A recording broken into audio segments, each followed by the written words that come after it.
বন্ধুরা, তোমাদের একটা গল্প শোনাই। এক গায়ে একজন ব্রাহ্মণ বাস করত। গায়েরই একটা মন্দিরে ব্রাহ্মণ পুজো দিত। সেই মন্দিরের সিঁড়িতে থাকতো একটা বিচ্ছু। বিচ্ছুটা প্রতিদিন ব্রাহ্মণকে কামড়াতো, আর ব্রাহ্মণ প্রতিদিন বিচ্ছুটাকে না মেরে দূরে কোথাও ছেড়ে আসতো। একদিন একটা লোক বলল, বিচ্ছুটা তোমাকে প্রতিদিন কামড়ায়, আর তুমি বিচ্ছুটাকে না মেরে প্রতিদিন দূরে কোথাও ছেড়ে আসো, তাতে কি লাভ হয়? ও তো আবার চলে আসে আর তোমাকে কামড়ায়।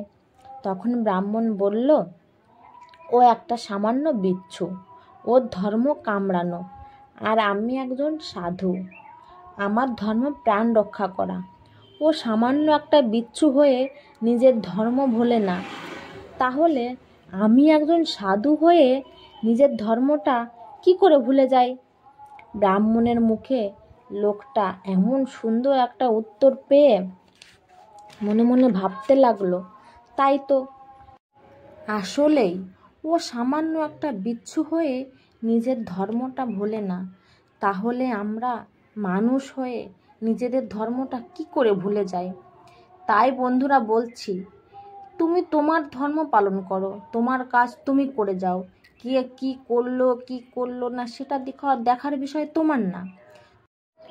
আমরা মানুষ হয়ে জন্ম নিয়েছি, পৃথিবীর শ্রেষ্ঠ জীব মানুষ, আর সেই মানুষ হয়ে আমরাই যদি আমাদের ধর্মটা সঠিকভাবে পালন না করি, তাহলে অন্য জীবেরা কি তাদের ধর্মটা সঠিকভাবে পালন করবে?